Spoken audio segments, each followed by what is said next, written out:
Right, so here's my Zortrax M200.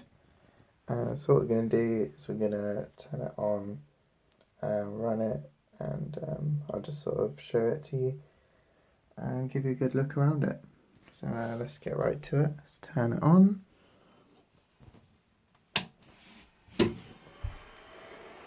So here we are.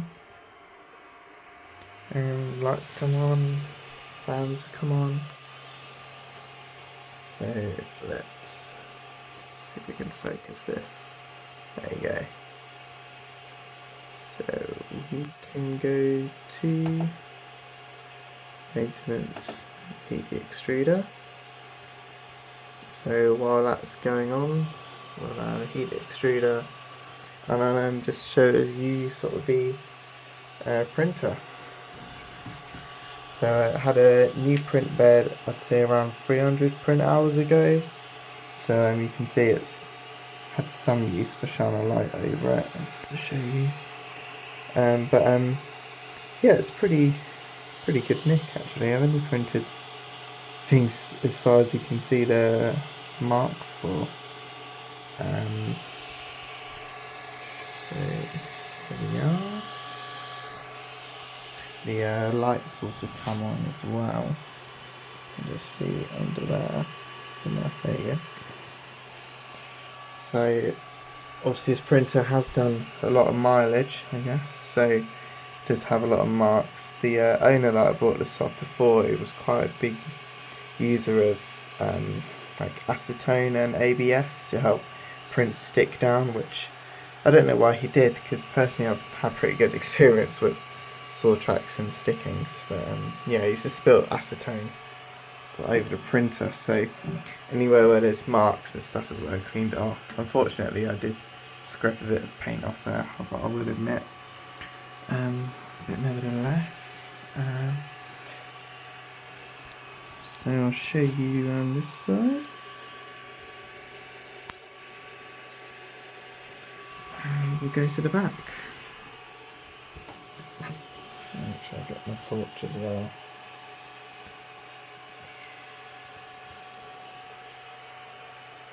And there's your Zortrax official sticker. And if I can just show you this side.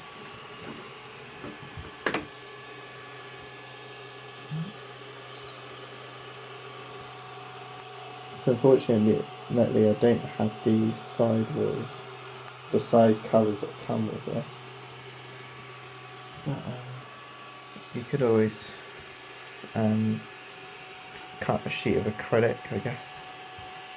So along with this printer comes 500 grams of blue hips material. I think it's 500 grams.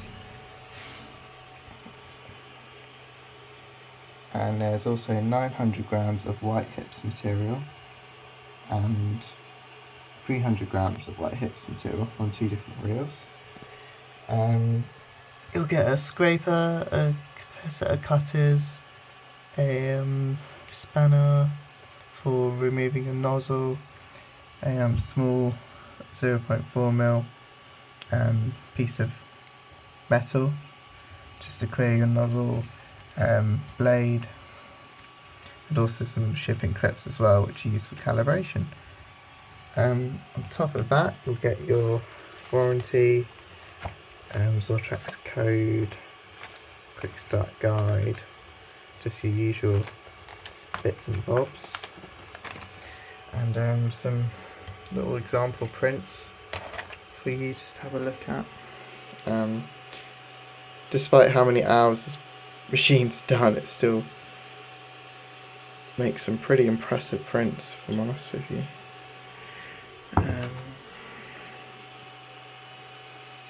Yeah.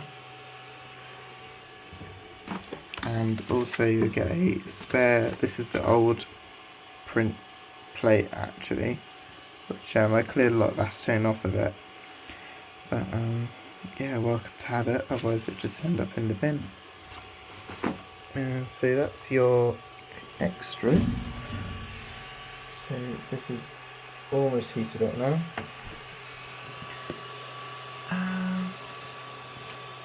Yeah, I think I've just cleared up the nozzle as well.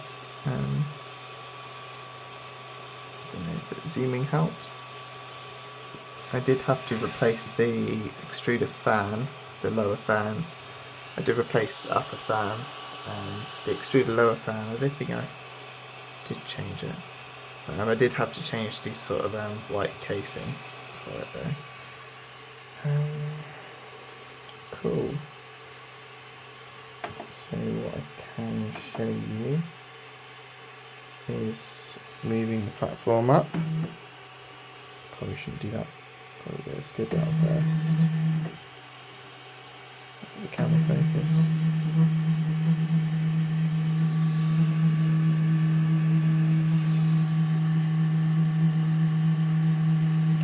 So it's going down.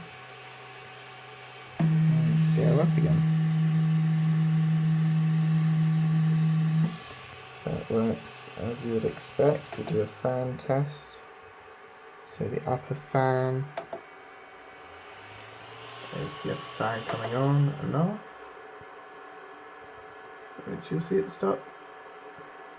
And we'll turn the lower fan on. I don't think I can quite get under there to show you that, but you can hear it turning on anyway. So we'll go back to show you some other goodies. So we've got material, settings, light buzzer, blah, blah, information. So that's what you'll generally be interested in. The printing time of 3,504 hours, which I think is about 1/3 of a year in total. So it's definitely done lots of mileage. Help.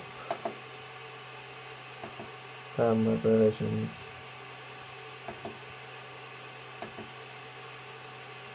Right, so let's get printing, shall we? Let's find something small, just to show you what this machine's capable of. So let's go with rotor, and it says you made pretty small print, but unfortunately I can't video a massive print.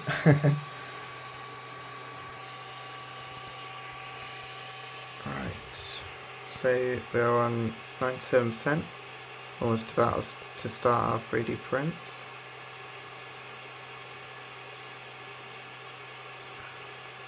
So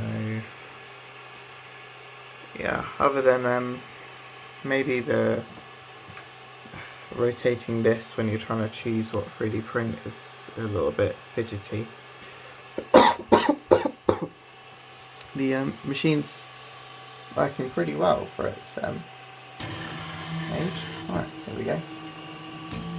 So you can probably hear that rattling noise. That's what I'm describing in the picture, in the advert even. So you can hear it more when the print begins actually.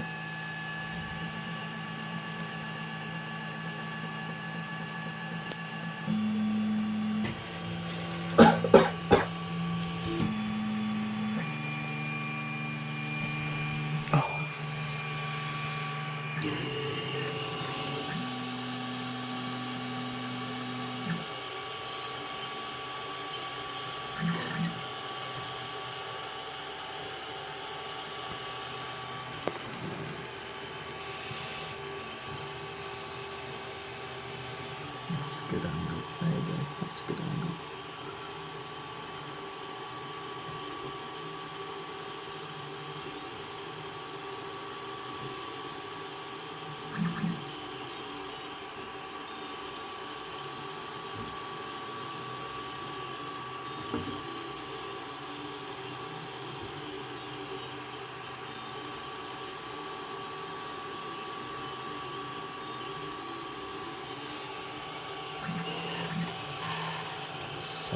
Yeah, I mean, I think I've no idea what that rustling noise is. Like, it seems to come from around here. It's just a bit sporadic.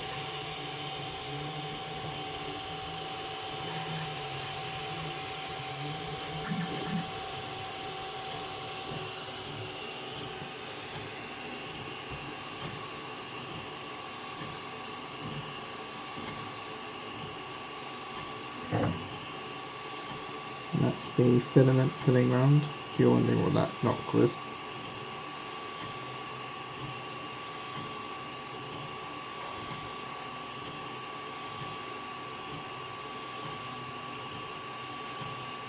So yeah, we'll come back to it, this print, once it's finished its raft layer and started to print its main part. So now you can kind of hear that rattling noise consistently. I mean, I think maybe it's these bearings inside here. I really don't have patience to fix this one. But I mean, the thing is, it doesn't even affect print bills, so I don't really know why I should worry about fixing it, to be honest.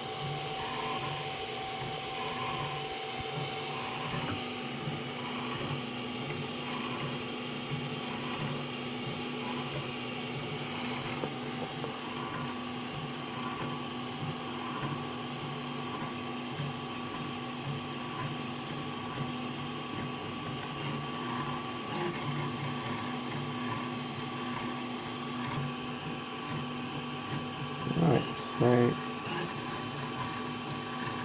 still got one more layer of raft to go. Oops. Right, so I think it will start printing. Here we go. The actual part.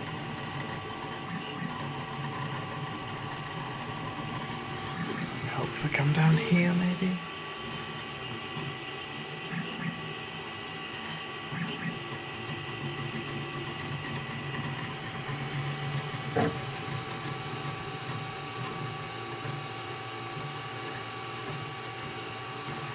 So this is just printing a little like rotor from a rotary engine. Yeah, just a weird little thing.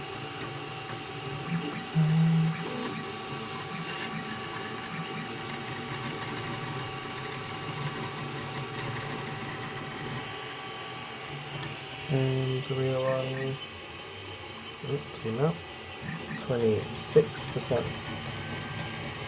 So you can see both top and bottom fans are working totally fine. Yeah, pretty solid printer. I don't know why on the G code I decided to set it to one side of the middle, but there you go.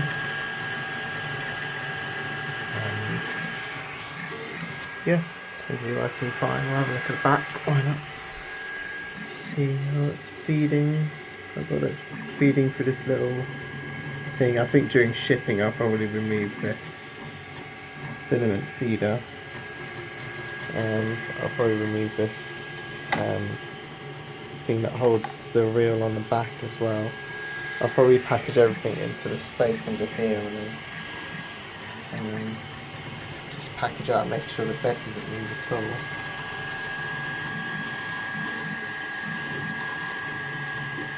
Right, so let's check, hasn't jumped or anything, is it? No, we're good, we're good.